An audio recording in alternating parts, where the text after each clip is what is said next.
Halo semuanya, balik lagi bareng gue Joy dari Daily Respawn. Lu pernah gak sih main game yang setelah tamat malah bikin lu mikir berhari-hari, bahkan bertahun-tahun kemudian? Lu masih inget banget keputusan yang lu ambil dan lu masih ngerasa bersalah atau bangga atau malah bingung, padahal itu cuma game doang. Gue mau ngobrolin soal fenomena ini, ketika pilihan dalam game tuh gak cuma nentuin ending, tapi bener-bener ninggalin jejak di hati kita. Dan gue yakin lo yang pernah main The Walking Dead, Detroit Become Human, Life is Strange, atau Undertale pasti ngerti banget apa yang gue maksud. Karena gue juga ngalamin sendiri dan sampai sekarang pilihan-pilihan itu masih gue pikirin. Di banyak game pilihan itu seringkali kayak jalan kiri atau kanan, bantu atau tinggalin, selamatkan A atau B. Tapi di game kayak The Walking Dead, pilihan-pilihan itu terasa hidup. Karena yang lo pilih bukan cuma soal hasil, tapi soal nilai. Soal lo sebagai pemain pengen jadi orang yang kayak apa. Contoh kayak di season 1, lo milih Doug atau Carly. Itu bukan soal siapa yang lebih kuat, tapi siapa yang lo percaya. Siapa yang udah ngobrol banyak sama lo, siapa yang udah punya chemistry. Dan ketika akhirnya karakter itu mati, lo bukan cuma kehilangan anggota tim, tapi kehilangan orang yang lo sayangin. Dan rasa kehilangan itu makin kuat waktu lo main Life is Strange. Pilihan lo sebagai Max, untuk nolongin Chloe, untuk ngubah waktu, untuk ngebenerin masa lalu. Itu semua kelihatannya bisa diatur, tapi makin lo ubah, makin lo sadar. Nggak semua hal bisa diselamatkan. Gue inget banget momen-momen di game itu yang bikin gue ngerasa kayak kalau ini kejadian beneran, gue nggak tahu gue bisa maafin diri sendiri atau enggak. Menurut Sarah Coyne, profesor psikologi dari Brigham Young University, alasan kita bisa begitu terikat sama karakter di game kayak gini adalah karena mereka ngisi kebutuhan dasar manusia. Kayak rasa terhubung, rasa kontrol, dan rasa empati. Jadi waktu lo main Kara yang harus ngelindungin Alice di Detroit, atau waktu lo ngejagain Clementine di The Walking Dead, lo ngerasa itu bukan karakter fiksi, itu tanggung jawab lo. Dan yang lebih gila lagi, game kayak Undertale yang visualnya simple banget bisa bikin lo ngerasa bersalah cuman karena lo milih buat nyerang. Gue inget pertama kali gue main dan gue gak ngerti sistemnya. Gue langsung nyerang karakter musuh dan beberapa dari mereka tuh bereaksi dengan sedih, takut, bahkan ada yang minta maaf. Padahal itu musuh lo, tapi lo ngerasa jahat. Karena lo sadar mereka bukan sekedar NPC. Mereka punya perasaan dan lo yang ngancurin itu.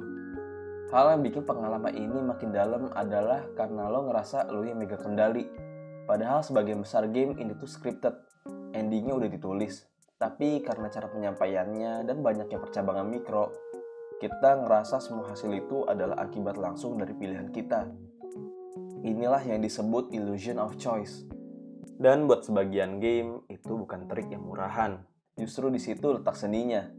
Lo ngerasa bersalah bukan karena game maksa lo, tapi karena lo percaya ini semua karena gua. Di Detroit, lo bisa bikin Connor jadi mesin yang patuh, atau jadi makhluk hidup yang punya kehendak bebas. Dan semua keputusan kecil yang lo ambil bikin dia meragukan dirinya, mulai bertanya sampai akhirnya punya moral sendiri. Itu hasil dari sebuah interaksi yang lo buat. Sama juga kayak Life is Strange. Gue ngerasa semua percakapan gue, semua SMS yang gue baca, semua sudut pandang yang gue lihat lewat kamera Max, itu ngebentuk siapa dia.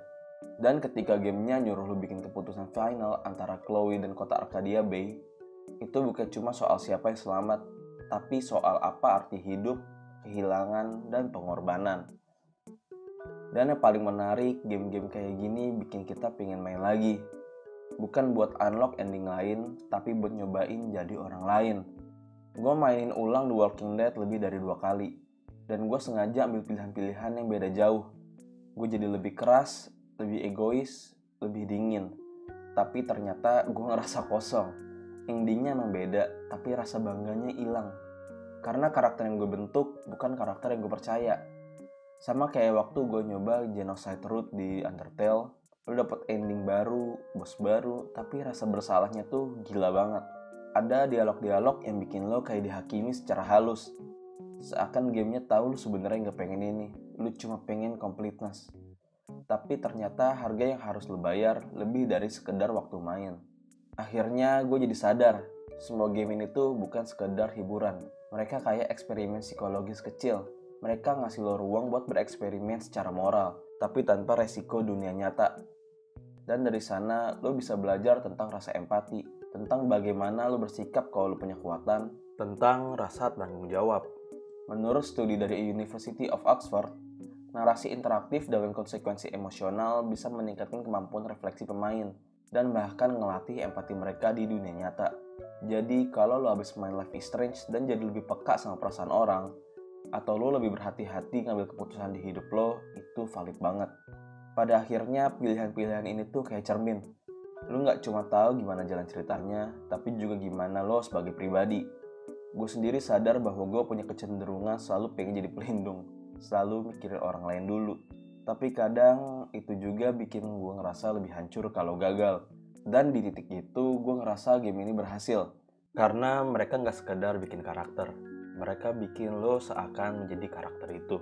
Dan itu jauh lebih kuat dibanding cutscene atau voice acting keren. Itu hubungan emosional yang lo bangun sendiri. Itu tadi cerita gue soal kenapa pilihan dalam game bisa ngaruh banget. Gak cuma ke ending, tapi juga ke hati kita. Kalau lo pernah ngerasain hal yang sama, coba tulis di kolom komentar ya. Game apa yang paling ngena buat lo karena pilihan-pilihannya. Jangan lupa like, share, subscribe, dan nyalain loncengnya biar gak ketinggalan konten dari gua. Gua Joy dari Daily Respawn, sampai ketemu di video selanjutnya. Main yang sehat dan jangan lupa, kadang game bukan soal menang atau kalah, tapi soal siapa kita saat maininnya.